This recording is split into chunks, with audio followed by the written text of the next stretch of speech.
साढ़े तो कोई बोल नहीं ना सकता। 27 रुपये पेट्रोल वध गया, फिर भी आंदे ने बोलिया जे ना।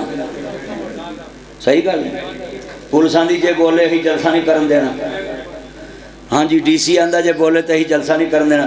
तो मैं ना DC साहब लिख के ही ला दो, पाकिस्तान जमहूरी मुल्क नहीं, ये बादशाहों का मुल्क है। बोलो ए हाँ जी 27 रुपये पेट्रोल वध गया, 393 रुपये हो गया। साफ पुराना ना रखी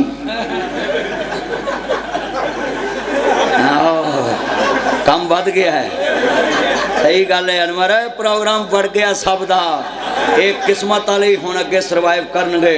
पेट्रोल 393 रुपये पेट्रोल हो गया है। हाय 393 रुपये लीटर पेट्रोल हो गया।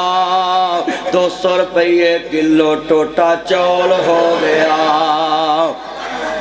ओए होया कि नहीं होया? कोकला छपा की जुमेरात आई है, महंगाई इथों वाम दी शामत आई है। घ्यो वाली रोटी खानी औखी हुई है, चाह के पकावा लोग चीनी महंगी हुई है।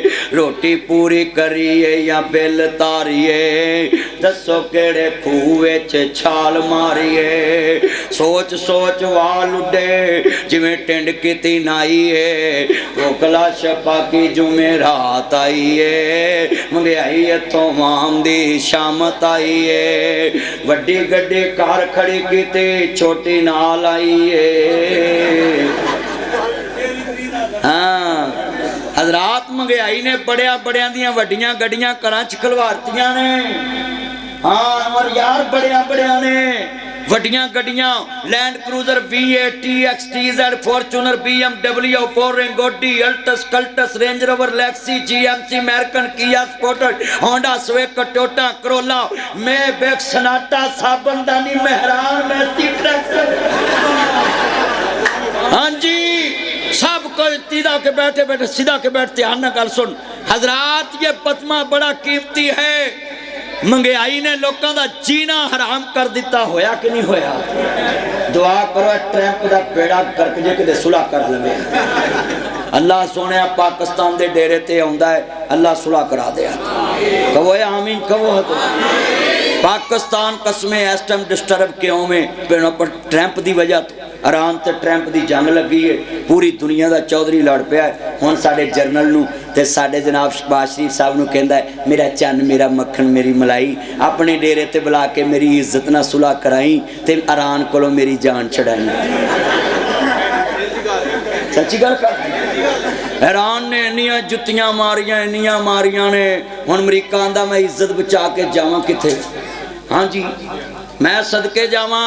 और गल सुन लो तवज्जो तवज्जो, बड़ा वड्डा जुमला है। और लोकी आंदे पाकिस्तान शह की है, मोदी वेख लिया ही पूरी दुनिया का मामा लोगों दियां सुलह कराउंदा सी। पाकिस्तान ओ डेरा ही जिथे अमरीका भी आके सुलह करन दिया। पाकिस्तान को आम मुल्क तो नहीं रह गया। पाकिस्तान ते बड़ा उच्चा मुल्क का बार्डर लग गया।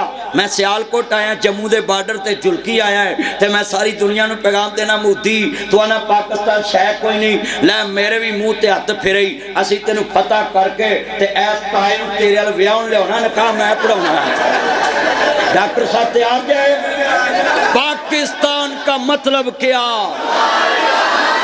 मैंने कहना सदा सलामत, तुमने कहना पाकिस्तान सदा सलामत। ऊंची बोलो सदा सलामत ता क़यामत।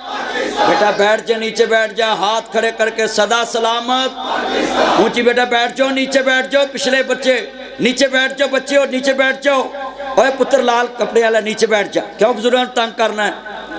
ओए तू शदाई है कि जान के शदाई? बाबा दी खुत्ती च रख सूहत पाइया मैल जमी एदी धौन तेनू सनींदा नहीं गात। बोला वे बाबे नू सीधा होन दिया, इनू गुड़ती किने दिती ओ पुछो। हाँ ये डाड़ियल बंदा है, चलिया बजुर्गों की तो रब नहीं मोड़दा। बैठ जा नीचे। मैं हैरान किड्डा ढीठ है, तेनू अल्लाह करे सस तेरे तो भी तगड़ी ढीठ लभे जी तेनू काने तरह सीधा कर दे।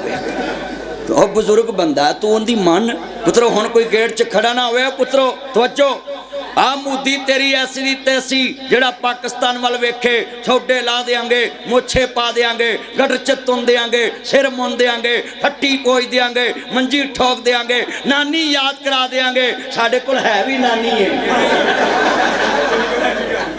ਅੱਜ ਵਾਦਾ ਕਰੋ ਪਾਕਿस्तान ਤੇ ਔਖਾ ਵਕਤ ਆਵੇ ਤਾਂ ਅਸੀਂ ਇਕੱਠੇ ਹਾਂ। ਸਾਰੇ ਬੋਲੋ ਅਸੀਂ और लिख लो पाकिस्तान दी वाह वाल भी नहीं कोई वेख सकता। जुल्फकार अली भुट्टो आई सलूट यू डॉक्टर कदीर, तुसा एटम बम बनाया, अज पूरी दुनिया दी अखां चखां पा के असीं खलो